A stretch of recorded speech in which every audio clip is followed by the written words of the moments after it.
Guys, it's all about spirituality. It's all about going deeper. It's all about digging deeper. So today, I've been blessed. Today, I've been blessed to have an opportunity to come and talk to a priest who has been doing this for over 16 years, and it's only right that I come and have a conversation with him. So I'm actually coming in. Everything that needs to. I'm excited. I don't know what to expect, but this is basically his place. This is where he abides, and this is where he's doing the things he does. So I'm going in now. I think I see him over there. I'm going in now to have a conversation with him. Let's see how it goes, and if I'm allowed to film certain things. So I will film the things that I must film, and the things that I don't have to film, I wouldn't film it. So I'm seeing a couple of things. I will ask questions and all of that, but let's see how it goes.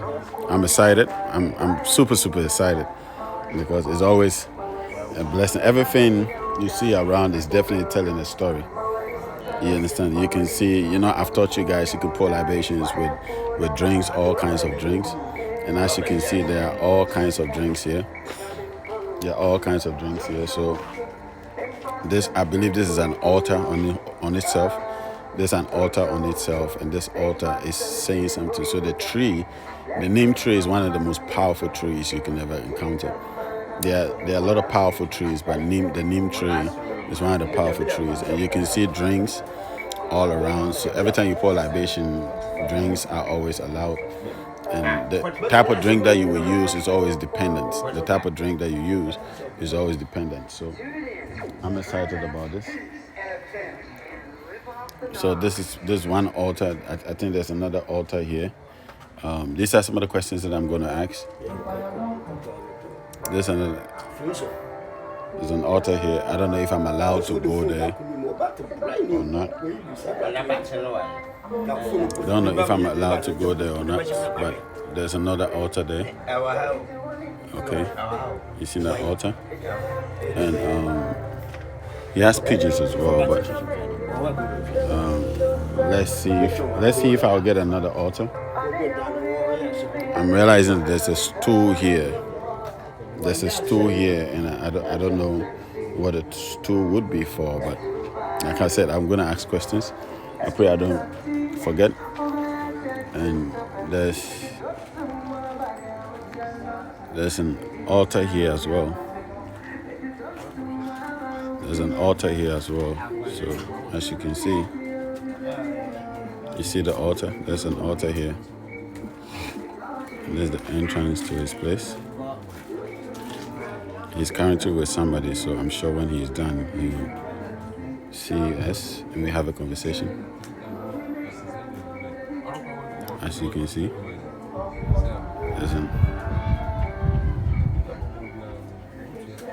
so we're gonna have a conversation. We see how it goes. He has a lot of pigeons around. I know he's using them for sacrifices. There's a lot of pigeons. Most of them just flew away. But that's where they sleep. That's where the pigeons sleep. Okay, so guys, listen, I'm excited. There's a white one on the tree. There's a white one on the tree. You can see it. You see it? You see it, yeah. So let's go into the conversations and see how it goes. All right. Our enemies are many, and they stand ready to pounce upon and exploit our every weakness. They play upon our vanities and flatter us in every kind of way. They tell us that this particular person or that particular country has greater or more favorable potentialities than the other. They do not tell us that we should unite, that we are all as good as we are able to make ourselves once we are free. Don't fucking move on. Shoot your fucking ass, bitch. Tase his ass. Why are you so angry? I'm angry because it's been going on forever. Enough is enough. We're waiting for a back. I will, sir. No worries. I will. Fuck. He just shot his arm off. We got pulled over on Larpener. I told him not to reach for it. I told him to get his hand out. You told him to get his ID, sir, and his driver's license. Oh my God, please don't tell me he's dead. Please don't tell me my boyfriend just went like that. Keep your hands where they are, please. Yes, I will, sir. I'll keep my hands where they are. Please don't tell me this, Lord. Please, Jesus, don't tell me that he's gone. Please don't tell me that he's gone. Please, officer, don't tell me that you just did this to him. You shot 4 bullets into him, sir. He was just getting his license and registration, sir. Mid-20th century is Africa's. This decade is the decade of African independence. Forward then to independence. To independence now. Tomorrow, the United States of Africa.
Guys, listen, I don't even know how this happened. It just did. You know my usual rounds, going around to have conversations with our elders, and today happened to be a day that the village that I came to, I asked them if there was a power in the village, and the response that I got was a yes, that there's a power that is in this village. Kwasi Anhyre is the power of this village, and I got excited. I said, you know what? I gotta meet the priest in Gomwa Desu, the high priest in Gomwa Desu, so that he would take us through the whole process of being a priest and invoking the power of the God Nana Kwasi Anhyre, and also the detailing of and the significance of pouring libations and not pouring libations, having an altar, the good and bad of it all. We're going to have these conversations, and you know my standpoint, you know where I stand with this, but it's always humbling that we come in the presence of greatness, and i.e. I don't even know his name yet, so everything is raw. This is not planned. And one thing he said that he usually don't grant these interviews. There are a lot of agencies, I can't mention names, that have come around that he didn't grant them the interview, but some way, somehow, he's interested. He wants to give me audience to grant this interview. So I don't want to talk much. You know, usually what I do, I go back and forth with the conversation. So what I'm going to do is that I'm going to, because of the sound on the background, because of the sound around, what I'm going to do is that I'm going to have the conversation with him. Then when I'll do the voiceovers, and the voiceovers will basically tell us everything that we need to know. So it's going to be a smooth interview. Then after everything, I do the voiceovers. Then we take it from there. So guys, welcome. Let's learn. Be ready. Take your notes. Learn something today. Okay? Learn something today.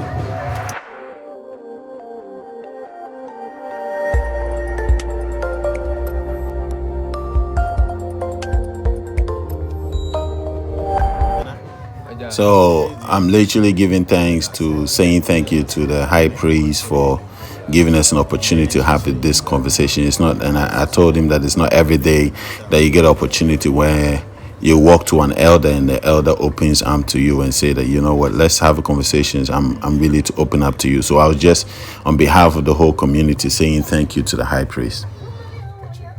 I told him I'm Kojo Mensah, and he said he's also Kojo Tebiu, but his priestly name is Nana Kwasi Anhyre.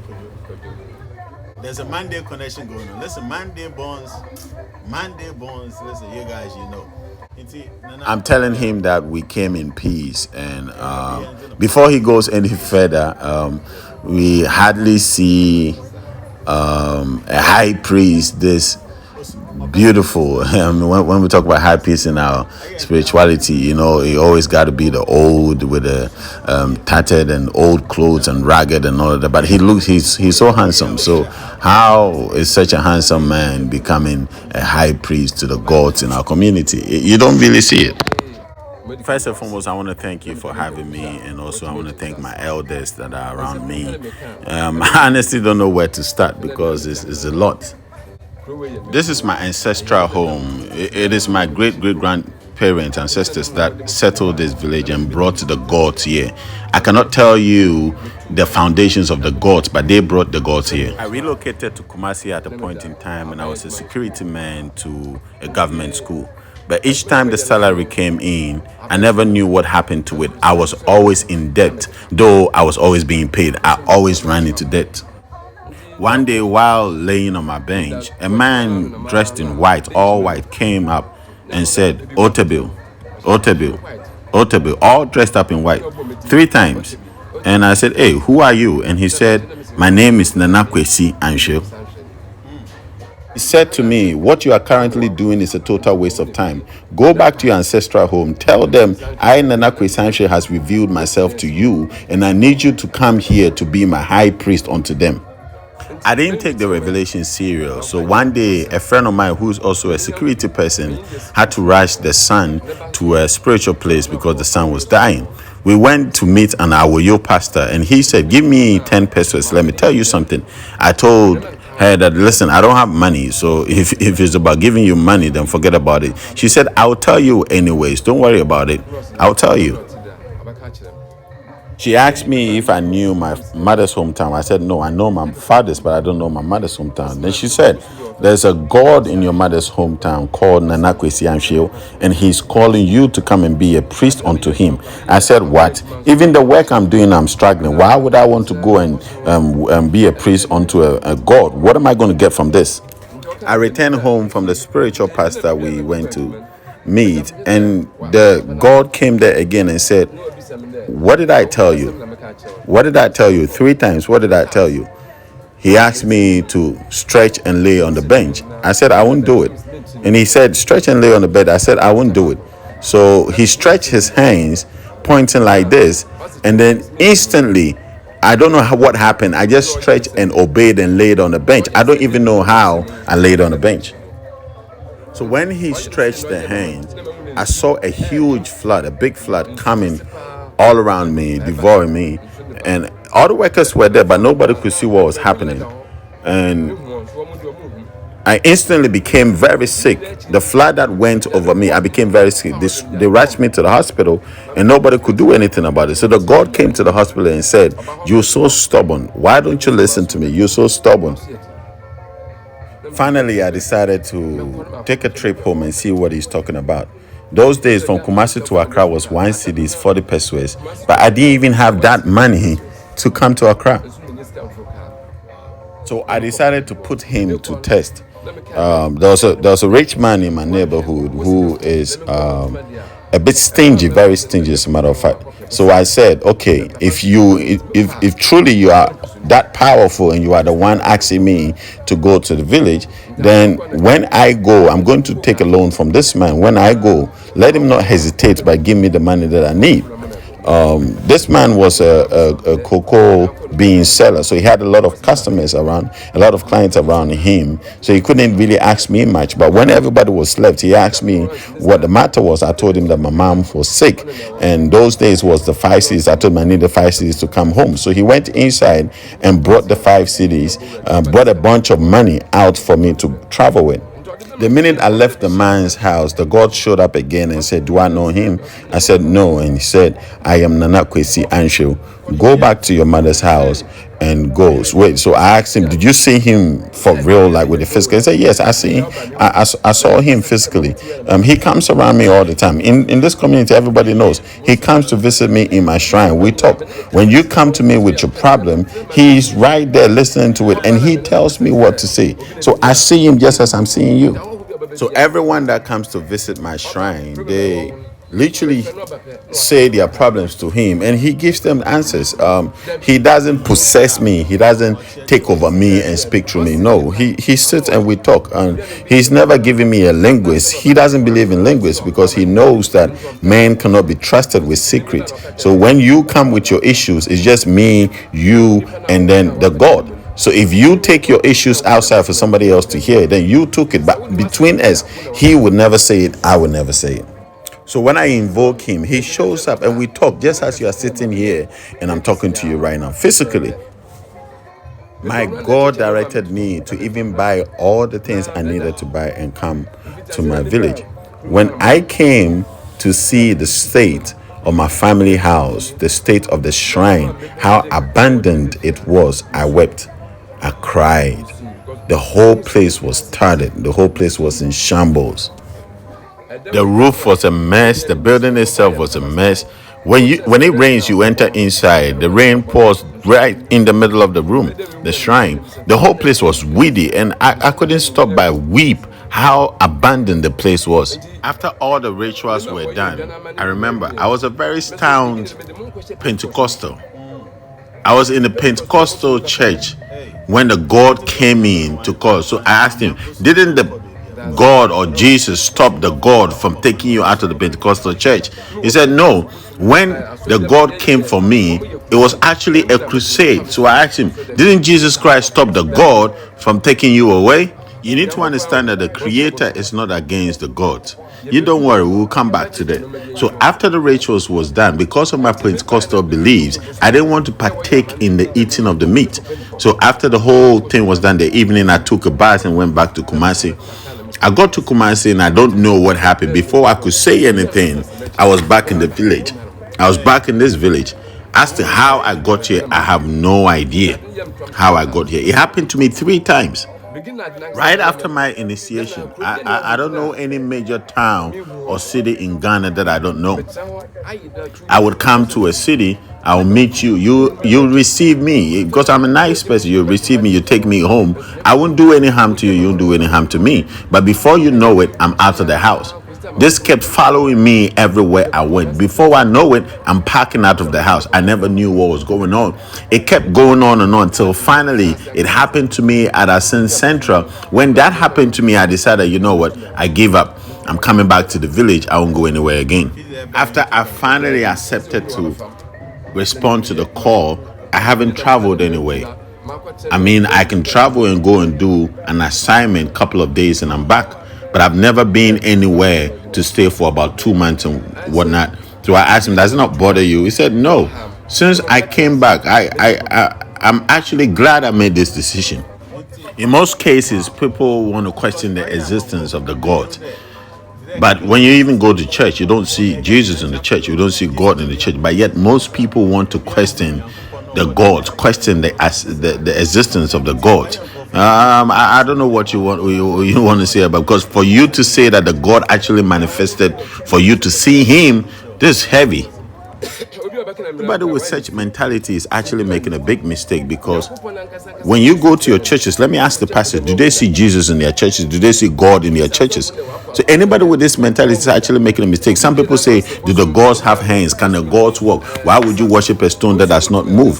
So when it rains, the rains will pour on the gods. Let me ask you a question. When you put the Bible in the rain and it rains, is the Bible going to get up and walk? Does the Bible have legs? But does the Bible have hands? Those who believe in the Bible believe in the spirit thereof. The same way the gods are also spirit. So before the rain pours on whatever it is, the spirit will be gone. Let's take, for instance, what you see before me right now. This is a work I'm doing for somebody. So while I'm doing this work, I will need to invoke a God for assistance. Once the gods come in and do what they have to do, they go back. They also go and rest. It's just like human beings go to work and come back and rest. It's the same way that God also rests in their dimensions. The gods have their dimensions. Whatever we have in this dimension, they have it. They have their resting time. They have their working days. They don't work 24/7. They go. I'm asking if the gods reside in their own dimensions. He says all the dimensions are created for the gods. Every single thing in existence is created for the gods. Let me ask you something. Why is it that the gods that are closer to the Creator don't struggle, but yet you that are here and constantly praising Him, praising the Creator, struggle? So the gods are everywhere. When I see these pastors make noise and make their arrogant statement, I laugh. The scripture says, what freely are you giving, freely shall you also give out. Let me ask you a question. Why do the pastors charge you for consultations and all of that before you see them? Why are they constantly taking money from you? Why? So if I'm a priest and I take consultation fees, and the pastors in the churches also take consultation fees, then what's the difference between me and the pastor? Let me show you one secret of these pastors. They come here. They come here for powers.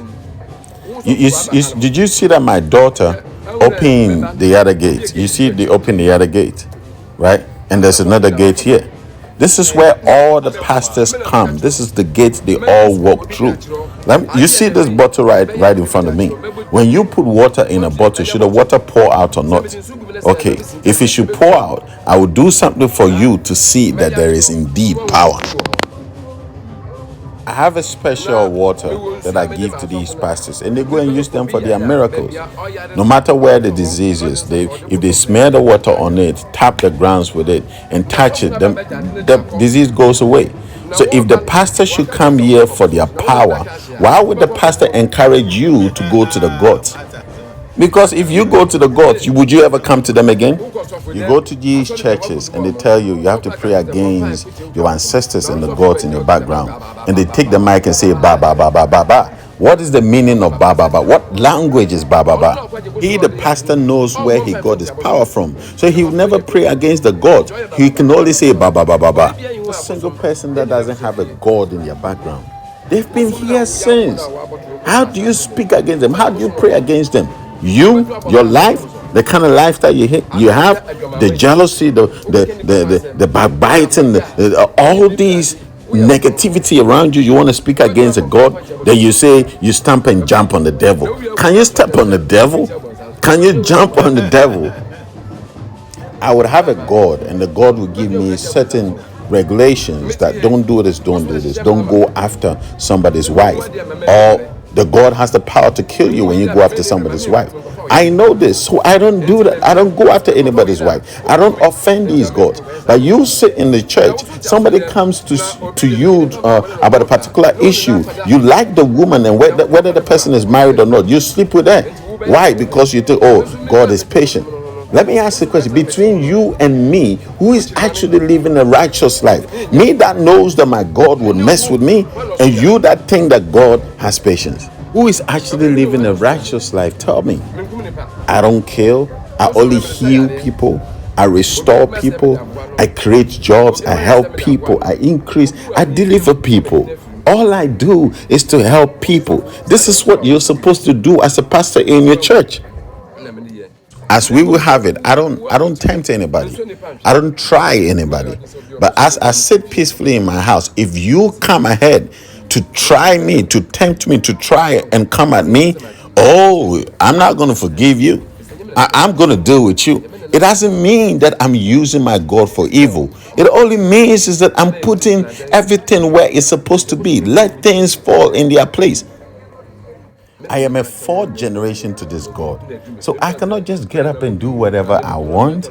There are regulations. The gods are to help and assist us. So I want to ask this elder, do you conversate with a God? I'm not talking about a God telling you. Do you conversate with a God? And he said, yes, I am, the God has married me. I am a wife to the God. So whatever the God wants me to do, the God leads me to do. Sometimes I can be in my room and the God, middle of the night, the God needs me. The God would open the first gate, open the second gate, and bang the gate. That I know that He's calling me and wants to have a conversation. You understand? Maybe there's going to be something troubling is coming to the village. That God would wake me up for us to deal with it before it comes into manifestation. So the gods come around. Let me tell you something. The reason why the world is where it is today is because of Christianity and the churches that have come around. Growing up, people were not just dying like that. There was no armed robbery. There was no sicknesses. Nobody was taking anybody's wife. Nobody was sleeping with anybody's wife. There was no rape. There was none of these things were happening because the gods were constantly there to give instant justice. So you will not go and do these things. Now what we see, we've used Christianity, religion as a masquerade, and we wear it everywhere we go. But yet the sin is rising. Sin is all over the place. We are dying. But yet we are Christians. See where the world is going now. Let's even speak in the area of politics. We have our grown elders, men and women, in these political arenas who are supposed to be representing us. We're not going to go to that. But you would have these young men and women sit on the radio, sit on the internet, sit on television and insult them. Right after the insult, they go to church and give thanks, forgetting the very Bible you believe in tells you to honor your father and your mother. But yet you disrespect them, you insult them, you speak anyhow. Go to this generation on the internet. Anybody at all can rise and insult anybody with no consequences. But yet you say you believe in the Bible, you say you're a Christian, you go to church and give thanks while you disrespect your elders. How is this righteousness? Are you not breaking the laws in the very Bible you hold around and believe in? How is this righteousness? You take your underwears to these churches and these pastors tell them, bring them for me to burn them so you get whatever you need. Are you okay? Are you okay in the head? Are you supposed to take your underwears to the churches for them to be burnt? If you go to your churches and your pastors tell you, bring an egg, bring it to the church, let me do a direction for you. In your own very Bible, the Jesus that you serve, did you see Jesus use an egg for a direction? So when your pastors tell you these things, is your pastor a traditionalist or your pastor is a Christian pastor? So when I tell you the pastors and the churches are the reason why the world is a mess today, would you dispute it? Would you dispute me? Elder, this is what I say all the time. My issue is not really got to do with the pastors, rather than those who has given the pastors that authority to operate. Because if these religions did not show up, then these pastors will not have any authority to operate with. I mean, when you go back to the ways of our fathers would never do certain things because they know that the gods are there to give instant justice to every action that we take. So my concern has got to do with those who brought the religion rather than the pastor. So I actually go after the religion, because if the religion is not in existence, then the pastors will have no authority or any power to operate. Let's take for instance this drink that we have right here in front of us. This is the same drink that I use for rituals and libations and all of that. The same drinks, other people take it for appetite. It's the same with the Bible. People use the Bible to curse, others use the Bible to bless. The same with the gods. The gods that blesses are the same gods that when you disobey, they punish you. You understand? So the same thing that is blessing is the same thing that is used to curse. Everything that exists, every power that exists is neutral. It's always got to do with those that are actually wielding the power that determines whether this is actually going to be a blessing or not. There are certain places that when you go today and you touch these empty schnapp bottles, it will electrocute you and you die. But the question is, where did this schnapp bottle come from? Did the companies that did this schnapp bottle, did they put a god in it? They didn't put a god in it. So why are people touching and dying? Because somebody else have used the schnapp bottle to channel a different energy that is getting to people. You see, human beings don't like truth. Majority of us don't like to be told the truth. We would rather want to be told a lie than actually tell the lane or the path of the truth. This is why we are struggling, because every single person wants to maneuver their way to gain advantage over the other person. It's just like any other high priest that is in the house or in a community that is geared for wickedness, so constantly plotting and planning and working evil, and because he had armed people around him to support him, so nobody is able to confront him. It's just like the pastor who is also in a church with covering sin and indulging in sin and having bodyguards around him. I mean, when you came here, did you see any bodyguards around me? Did you see people guiding me? Did you see armed people around me to protect me? No. But the pastor is claiming that he's called by God, but yet he needs a bodyguard to protect him from what? I don't have bodyguards around me, but if you do something that is against me, I will deal with you, and I will deal with you. Let me show you a secret. The reason why the gods talk to me and I talk to them is because I see, I have eyes, I can see. I have my own gift. Let me tell you how I got the gift, and it didn't just come like that. My mom was a powerful prophet, or what people say prophetess. She was very powerful, and she had a lot of kids, but none of the kids were actually looking after my mom. I used to work in Kumasi, and every time I got my salary, it was about 1 cedi, 60 pesos. I keep the 1 cedi and I send the 60 pesos to my mom. Every time I keep the 1 cedi, send the 60 pesos to my mom. So I was the only person that had my mom at heart. The rest of the siblings were not paying attention to my mom. So my mom called me one day and said, "Kojo, come, follow me. I want to show you something." I followed my mom to a bit like a forest, and we saw an ant hill. You know what an ant hill is? And my mom tapped the ant hill, and the ant hill opened into two, and then tall man came out of the ant hill. So I was like, wait. Are you sure this is not a dream and you're messing with me? Are you sure? No, and he said, no, listen. Once you have the gift, you are gift. The gift is a gift, is given. Because I know who I am, I don't usually find myself in the multitude, in the crowd. Because I'm a person that if you wrong me, I'll deal with you. And because I don't want to deal with anybody, I just keep to myself. So when my mom used the hand to hit the mount or the ant hill, the man came out. And when the man came out, a gift came out for me. And you see, if I was in the church, I would be one of the most powerful prophets this world has ever seen. That's the gift that you see me today like this. The next time you see me, I'm a totally different person. That's the gift that I have.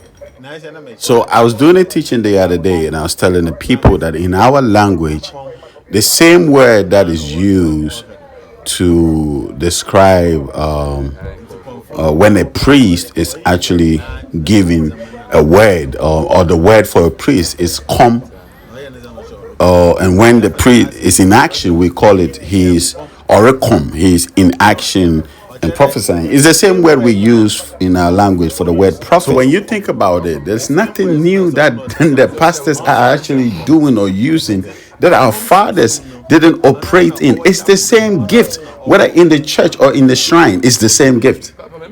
Let me ask you a question, my brother, my elder. There used to be, back in the day, used to be a powerful god called Tigari. Where is Tigari now? So I said, is in the church. And he said, yes.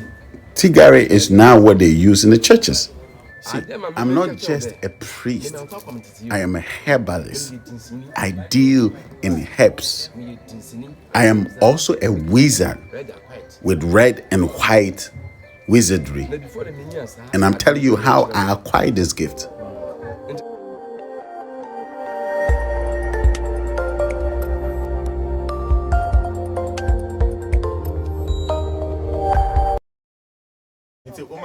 So when my mom hit the mount or the ant hill, it broke into two, and the huge and the tall man came out. When the huge and tall man came out, he came with you see, when you go and hunt for honey, the raw ones, the ones in the comb, the honeycomb, the latter bit of it is white, and the other one that looks a very pure or dark brown, and some others say it's red. So these two came out, and my mom said, "Eat it, my son." So I was like, "Mom, why should I eat this?" And she said, "Eat it. This is a gift I'm giving you. I want you to have these gifts so that you use it to operate it. So eat this before we go back." So I took them and I ate them.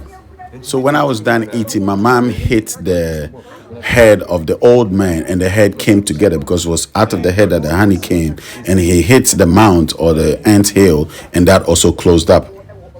So after that whole incident, I came back home and I went to sleep. In my sleep, I woke up to see somebody dragging me deeper into the nest, deeper into the dimension. So we came to a place and we saw a hen laying on her eggs. So it was type of a hen that was a bit featherless. So I went behind the hen and I saw that it had the eggs had turned into 3 tomatoes and 3 garden eggs. And the hen told me I should be careful I don't eat them because this is the gift that I'm going to operate in. So I started farming, but each time I went to the farm, the scene came to me like a projector, a huge projector. And on the screen, they were teaching me how to grow the tomatoes and the garden eggs. Each time I followed the instructions, the harvest was bountiful. Everybody around me said I was operating with a level of witchcraft they never seen before. Wait. So that power showed you tomatoes and garden eggs and taught you how. Yes, it was tomatoes and garden eggs. It was 3 of them, 3 tomatoes, 3 garden eggs in underneath the chicken or the hen. And when I lifted it, that's when the hen told me I should be careful not to eat it because this is the work that I'm going to do. Since then, everything attached comes in multiples. I'm asking the elder, when did this all start happening? And he's telling me after the mom took him to the place that she took him, 40 days later, the mom died.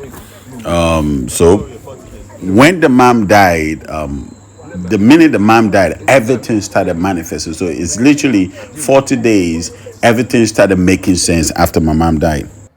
When this whole thing started unfolding, I was in Kumasi, and every time anybody around me was sick, I would just lay my hands on them and the sickness would go away. No matter what disease it was, every time I came around, I could easily take the sickness away. And sometimes I would just rub my hands around you and hit it on the wall. By the time I lift up my hands from the wall, the sickness is gone. What it means is that I'm giving the sickness to the wall. So I take the sickness out of you and put it in the walls. So with me, if you are not really gifted by the Creator to do certain things, and you try me or you test me, I would embarrass you. I don't test anybody. I don't tempt anybody. I don't try anybody. But if you go ahead and you want to play around me, I will deal with you. If you are not naturally gifted by the Creator, I'll deal with you.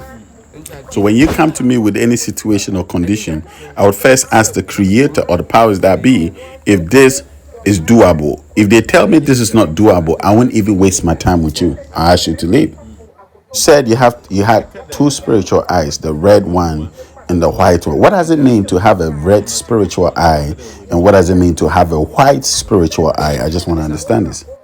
So in what I mean is witchcraft. In witchcraft, we have 3 different kinds of levels of witchcraft. We have the white witchcraft, we have the red witchcraft, and we have the black witchcraft. The white one is what we use to help people. The red one, if you can decide to help your family or not. The black is the most potent one. It is not every single priest that operates in the gift of witchcraft. Not every priest that has the ability to operate with witchcraft is a gift. It's a grace that comes upon you. That's what just you use in the church and say the gift of the Holy Spirit. It's a gift. It's a gift that comes upon you. You need to understand that this is a great inheritance. It is not every single person on the face of the earth that would be blessed with the gift of witchcraft. It's just a few. That everybody can operate in certain level, but the potent one is not everybody. We have so many levels of witchcraft. We have a type of witchcraft that when you have, all you do is to start fight, just fight. You fight everything around it. That's a level of witchcraft. We have others who use witchcraft, and all they will do, even though they are married, they will sleep with other men. It's a witchcraft. They are never ashamed. It's a level of witchcraft. Some use their witchcraft for armed robbery. Some use it for prostitution. Some use it for stealing. Some use witchcraft for jealousy. Some use witchcraft for so many things. There are so many levels of witchcraft. So each and every person can operate to a level of witchcraft. You understand? Some can just be sick. It's a level of witchcraft. All they do is sick. All they do is to gossip. So a lot of people operate in diverse levels of witchcraft. So I asked the priest this question: do witches actually fly? Do they fly? And she said, yes, witches actually really do fly. Even me, when I want to, or when I decide to, or when you come to me for help and you go back and you need me to come to where you are, all that I would tell you to do is to hang a thread, a black thread. Just hang it, just as you hang dry lines. Hang a black thread, and I will pass on the black thread to get to you wherever you are in the world. And do you know corn hacks? You know the hacks. Do you know the hacks that the corn is in? When you get that, all you need to do is to break the corn out of the hacks, and then mold it back as if the corn hasn't been taken out. That is the spiritual aircraft. That is the craft. That is the plane that we use in the spirit. At this point, I'm just, you can see how I'm looking at him. And so he's asking those around to try and get us a corn hack, and he's going to show me how exactly it's used as a plane in the dimension. But think about it. That is the craft, that is the plane, that is the flight in the spirit. Corn hacks. So I had to ask him again. I had to ask Elder again. So the corn hacks is the airline, the aircraft in the spirit for witches? He said yes. If it wasn't for the camera that is on, I would have shown you a lot of secrets. A lot of secret that would help you easily identify witches. But if I show you right now, the witches will know that I'm spilling out their secrets. And so I was telling him that, don't worry, I'll cut that part out. And we had an interesting thing. He said that, you know what, I still wouldn't tell you because there are some that are abomination to us. And I'm also a wizard, so why would I show you my secret? You must understand, everything in creation have what it empowers it and what it weakens it, including witchcraft. Witchcraft has certain things that when you bring around it, it will be weakened. And everything has it.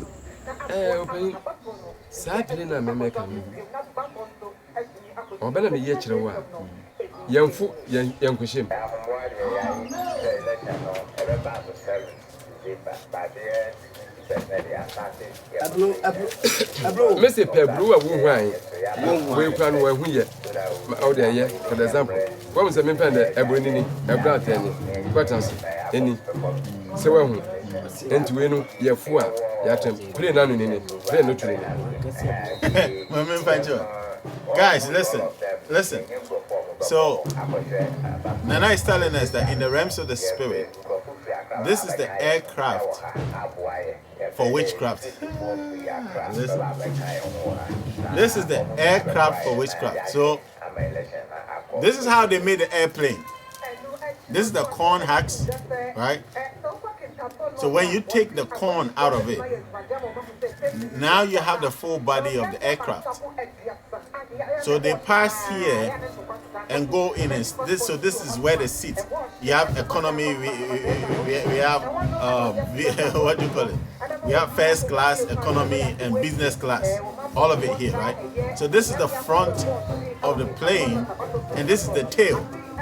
So witchcraft, this is what they use to travel from distance to distance and country to country, nation to nation. So this is a whole airway system. Listen, let's continue. So I was just telling the high priest that he's really speaking some deep stuff. And he said, I am well vested with knowledge. It's not about what I put on or what I wear that would show that I know. I'm as simple as it comes, but I'm well vested. I have information, I have knowledge, I know things.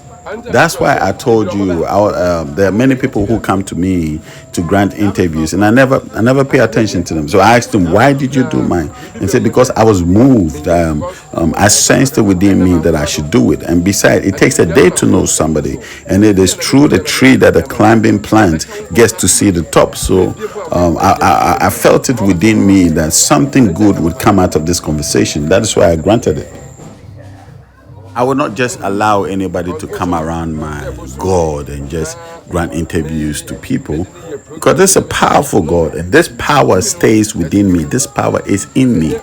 If it wasn't for these clothes that I'm wearing, you would see all around me, all around my body, that this power is in me. I'm like, wait. When you say we will see, what do you mean? Is it drawn around you? And you say, oh, my elder, listen, the power is in me. I have power. Don't let anybody deceive you to think that there is no power. There is power.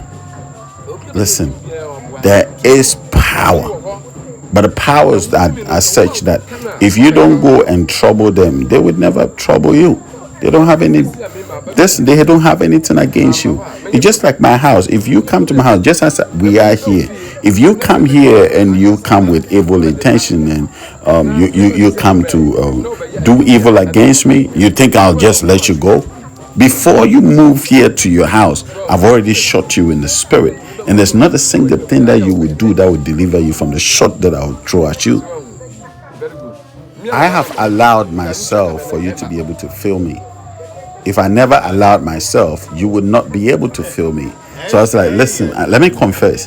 When I came around and you were doing the rituals, I started filming the rituals, though I didn't tell you. But when I went back to save that footage, the camera told me it cannot be saved. It says the image you recorded is an error. I was confused because I've never seen anything like that before. So I didn't understand why the camera is telling me the image I've recorded is an error. They say yes, because at that time I didn't give the permission to be filmed. But now, after that, I gave the permission. Until I give you the permission to do anything around me, it would never work. When I give you the permission, of course it will film. If I didn't give you the permission, by the time you get out, your entire phone will be on fire. The camera will just set ablaze. But when I give the permission, you'll be allowed to do anything around me. That's why, if you remember, I came to ask you, are you ready to record? Then I went into my shrine and asked the God, I had permission that I'm allowing my elder, my brother, to record me and take our name out there. That is why you were able to record. He was doing some backgrounds. I recorded, right? He did, and on his foundation, all the basic stuff he did, I tried to save it. The camera told me, listen, I cannot save, there's an error, I cannot save this image. I've never seen it before. I've never seen this before.